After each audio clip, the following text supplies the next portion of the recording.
రాఖీ వల్ల రక్షణ రాదు. 16:31 16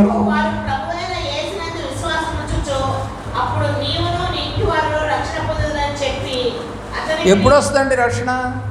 రాఖీ కడితేనా?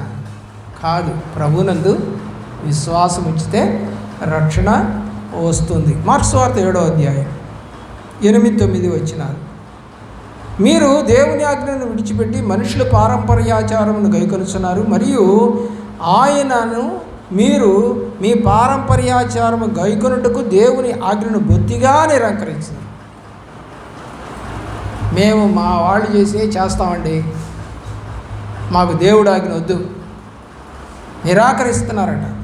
పారంపర్యాచారమును గైకొనుచున్నారు, అది వద్దని దేవుడు చెబుతారు, దాన్నే మేము చేస్తామంటున్నారు వీళ్ళు. దేవుని యొక్క ప్రేమ.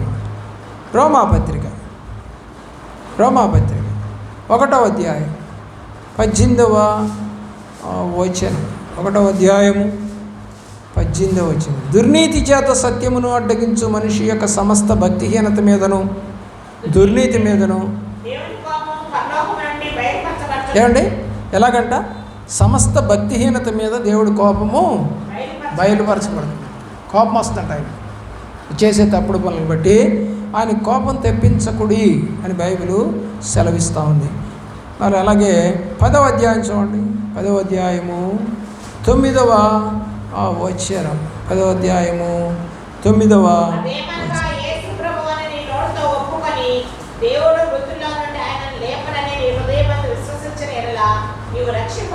ఎప్పుడు రక్షణ వస్తుందో బైబిల్ చెప్తారు. 12వ అధ్యాయము 2వ వచనం.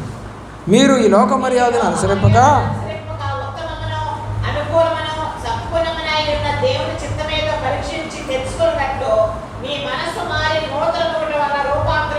కాబట్టి లోక మర్యాదను అనుసరింపక, అప్పుడు మాత్రమే దేవుడు మిమ్మల్ని అంగీకరిస్తాడు. తీతుకు రాసిన పత్రిక కూడా చూడండి ఏమంటాడు బైబిల్లో. తీతుకు రాసిన పత్రిక 3వ అధ్యాయము 3వ వచనం. 3వ అధ్యాయము ఎప్పుడంట? మునుపు అంటే దేవుణ్ణి ఎరగక మునుపు అని అర్థం.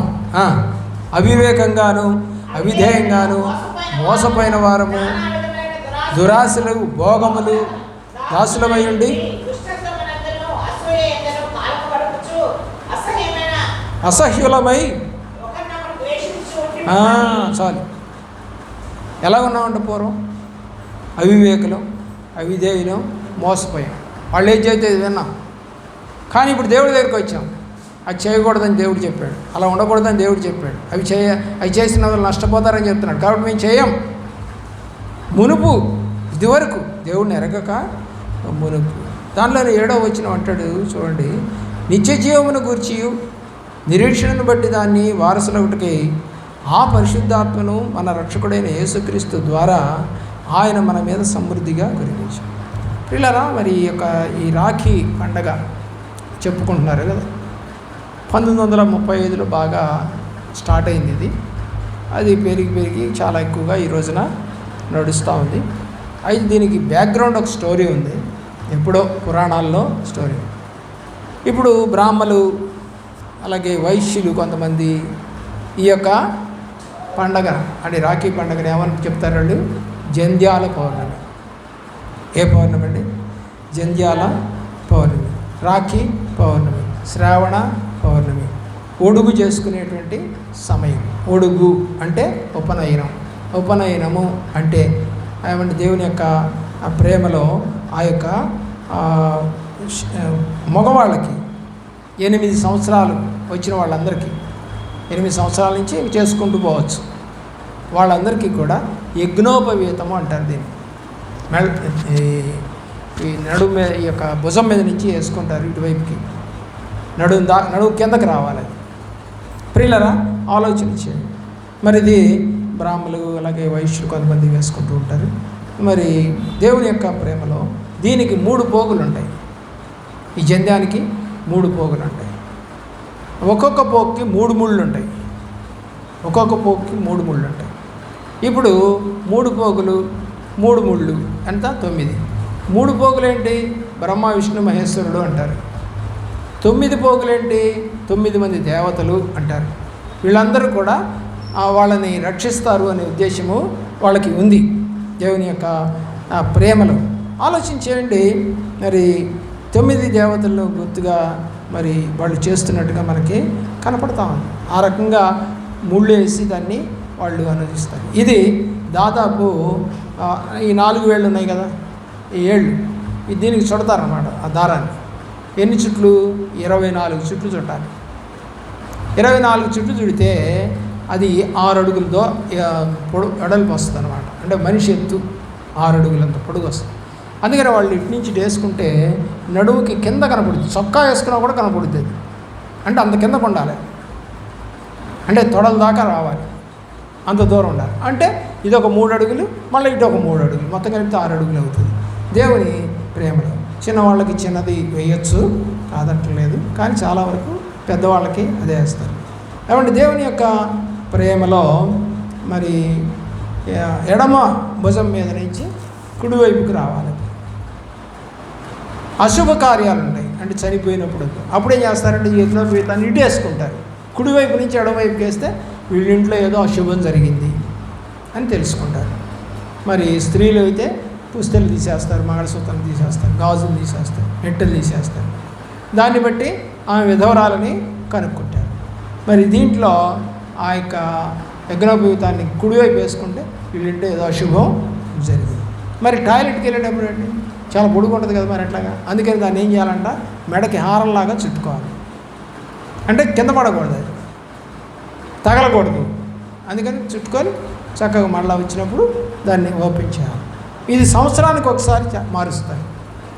అదే ఈ రాఖీ పౌర్ణమి, దాన్నే జంధ్యాల పౌర్ణమి, అంటే జంధ్యాలు మార్చుకునేటువంటి రోజు అని అర్థం. దీన్నే మరి ఇంకొక మాటలో వాళ్ళు ఒడుగు అంటారు.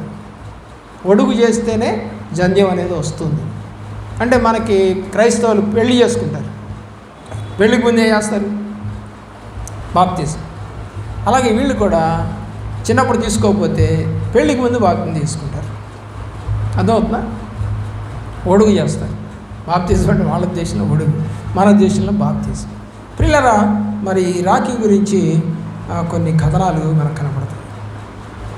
మరి ఆ కథనాల్లో ఒకటి దేవేంద్రుడు ఇంద్రాణి స్టోరీ, అలాగే హుమాయూన్ మొఘల్ చక్రవర్తి కర్ణావతి స్టోరీ, మూడవది శ్రీకృష్ణుడు ద్రౌపది కథ, నాలుగవది శ్రీ మహావిష్ణువు బలిచక్రవర్తి కథ, ఐదవది అలెగ్జాండర్ భార్య పురుషోత్తముని కథ.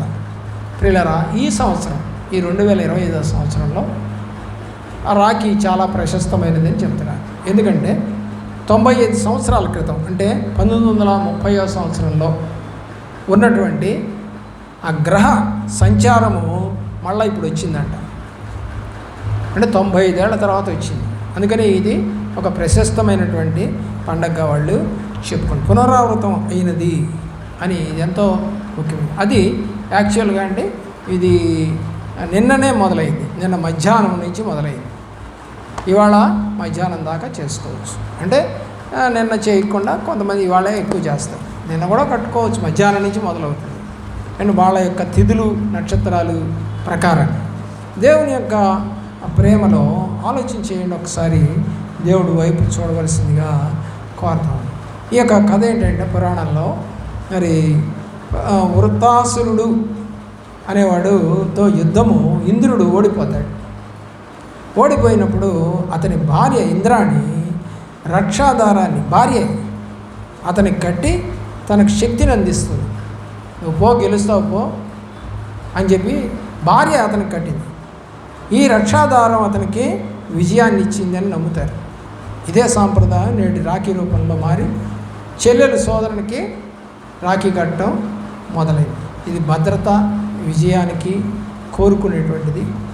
అలాగే హుమాయూన్, అలాగే కర్ణావతి, ఈ యొక్క మేవార్ రాణి కర్ణావతి, ఏమై పేరు కర్ణావతి, గుజరాత్ సుల్తాను బహదూర్ షా దాడి చేస్తున్న సమయంలో తన రాజ్యాన్ని రక్షించడానికి మొఘల్ చక్రవర్తి హుమాయూన్కు రాఖీ పంపుతుంది. హుమాయూన్ మతపరమైన తేడాలు పక్కన పెట్టి అతను ముస్లిం. రాఖీ బంధాన్ని గౌరవించి తన సేనలో ఆమెకు సహాయం చేయడానికి బయలుదేరుతాడు. అతడు ఆలస్యంగా వచ్చినా కూడా ఆ యొక్క జయాన్ని వాళ్ళు చూస్తారు.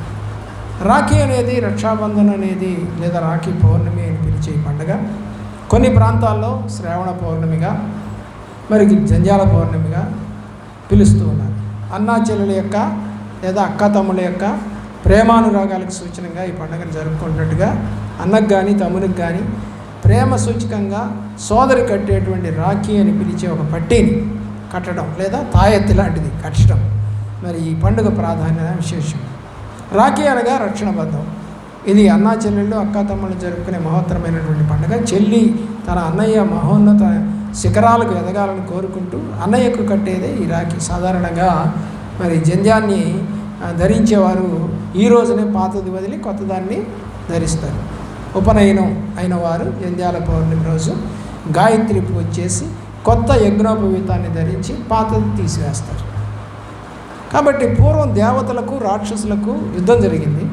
ఆ యుద్ధంలో దేవేంద్రుడు ఓడిపోతున్నప్పుడు అమరావతిలో తలదాచుకున్నప్పుడు భర్త నిస్సహాయతను చూసి ఇంద్రాణి మరి తరుణోపాయం ఆలోచించి మరి భర్త కోసమని ఒక తాయెత్తు లేదా ఒక దారం ఆ రోజు కట్టిన రోజే శ్రావణ పౌర్ణమి కావడంతో పార్వతీ పరమేశ్వరులను మరి లక్ష్మీనారాయణను పూజించి రక్షను దేవేంద్రుడికి కడతా ఉంది దేవుని యొక్క ప్రేమలో.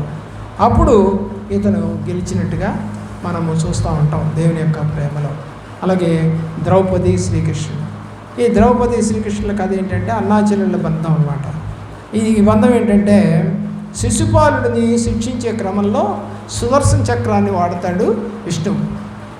వాడినప్పుడు ఆ సుదర్శన చక్రానికి తగిలి అతని వేలు కోసుకుంటుంది, రక్తం ధారగా కారిపోతుంది. అప్పుడంట ద్రౌపది తన పట్టు చీర కొంగు చించి వేలుకు కట్టిందంట. దానికి కృతజ్ఞతగా అతను కృష్ణుడు ద్రౌపదికి హామీ ఇస్తాడు. అందుకు ప్రతిగా దుశ్శాసనుడు ఆమె చీరలు లాగుతూ ఉన్నప్పుడు ఆమెకి సహాయం చేసినట్టుగా మనకి పురాణాలు చెప్తా ఉన్నాయి. అలాగే శ్రీ మహావిష్ణువు బలి చక్రవర్తి. శ్రీ మహావిష్ణువు చక్రవర్తి కోరిక మేరకు అతనితో పాటు పాతాళంలో ఉండిపోతాడు. పాతాళానికి తొక్కేస్తాడు శ్రీ మహావిష్ణువుని బలి చక్రవర్తి. ఆ మహావిష్ణువు శ్రీ మహాలక్ష్మి యొక్క వెళ్ళి బలి చక్రవర్తికి రక్షాబంధనం కట్టి, అంటే ఈమె భార్య వెళ్ళి తన భర్తను వైకుంఠానికి తీసుకుపోతుంది. అంటే అన్న అని పిలిచింది ఆ యొక్క బలి చక్రవర్తిని ఈమె భార్యగా.